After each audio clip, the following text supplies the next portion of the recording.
Welcome to Crooked River Homestead. If you're new here, my name is Brenda. My husband Tim and I are building an off-grid homestead from the ground up.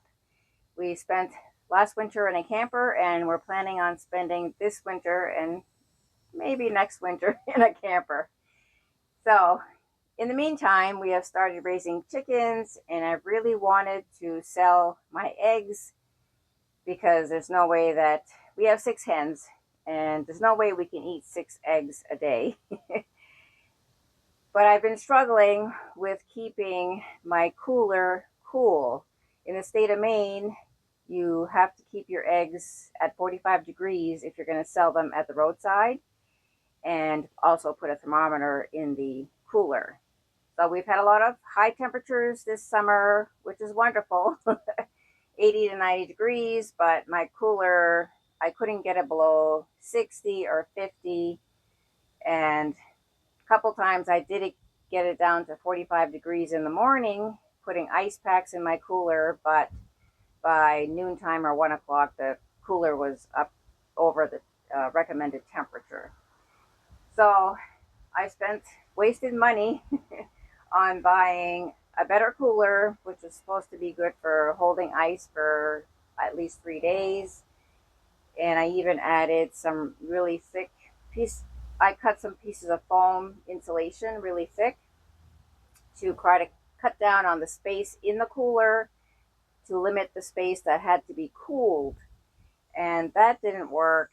And I even upgraded my ice packs to some better ice packs, but still struggling with the temperatures. So we purchased a refrigerator cooler, a car refrigerator cooler. We had toyed with the idea of, we do have like a dorm refrigerator, but we are limited on power because we are off grid. So right now, until we get our big solar system set up, we don't really have surplus power to go to a fridge. Plus we would have to have a really long extension cord from where our power source is down the hill to the road. So that was one thought. This refrigerator cooler, car refrigerator cooler, one of these days I'll get it right. It uses very little power. It can run on electricity, or it can run on a battery. So Tim is setting up a little battery that he had ordered for his ATV, and a small solar panel to kind of trickle charge that battery, which should be enough because he monitored how much power this cooler uses, and it's very minimal. We're going to follow this up with another video with all the specs, and after actually we've tried it, but I'll bring you inside and show you what it looks like. This is the first cooler that I purchased. It was around $40, and it'll be great for beach trips and stuff like that, but it just was not keeping cool. And I also got these ice packs, which had really great reviews, and I had initially put, these are still cool actually from a couple days ago, so that's awesome. I put 3 of these. These are the 10 by 10 cooler packs, and they didn't really get a chance to freeze overnight. We have a small freezer in our fridge, and so I really didn't give these an opportunity, to completely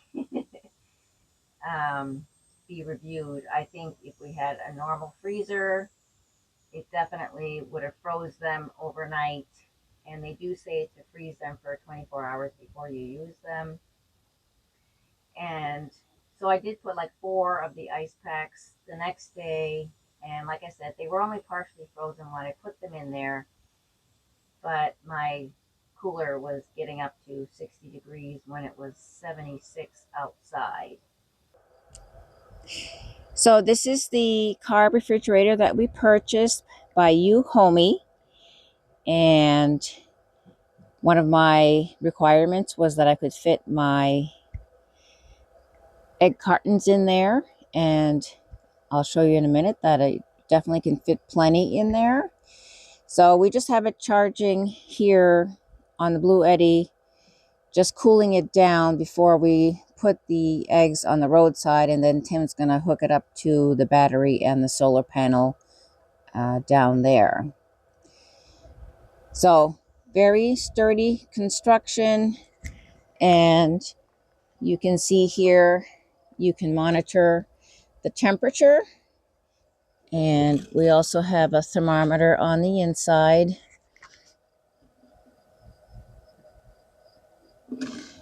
And so I have 2 egg cartons there, and definitely you could fit 6 in here. So nice little unit.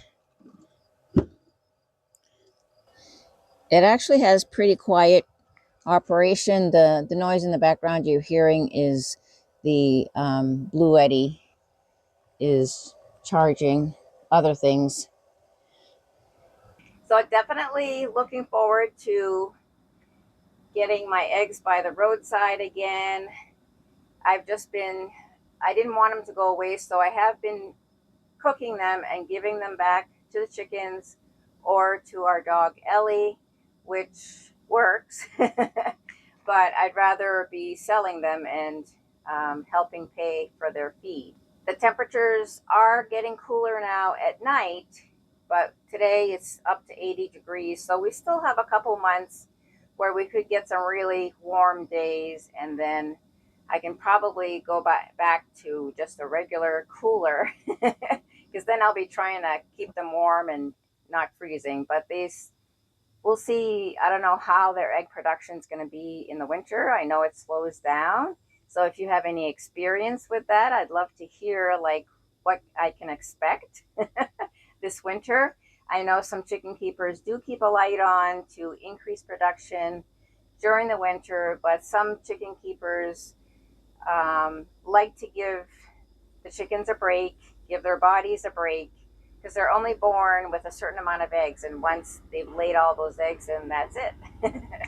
So it's been a fun experience for me. I was never raised around chickens.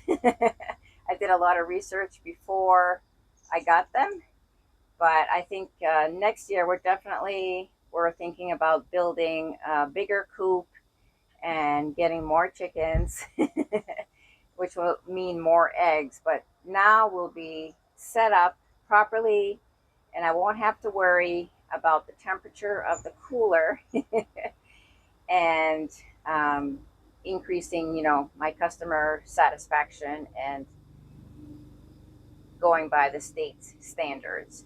Let me know what rules and regulations your state has for selling eggs by the roadside. I mean, I see people with regular coolers by the roadside, so I don't know how they're doing it. I don't know how they're maintaining their temperature. Maybe they're not putting a thermometer in there. I don't know. I haven't stopped to check. But I definitely want to follow the rules and, like I said, keep the eggs at a safe temperature. I want to thank you for watching today. Please like and share this video. If you haven't subscribed yet, I would love it if you did. And we will see you next time. Bye. I'll keep praying to heaven and fighting like hell.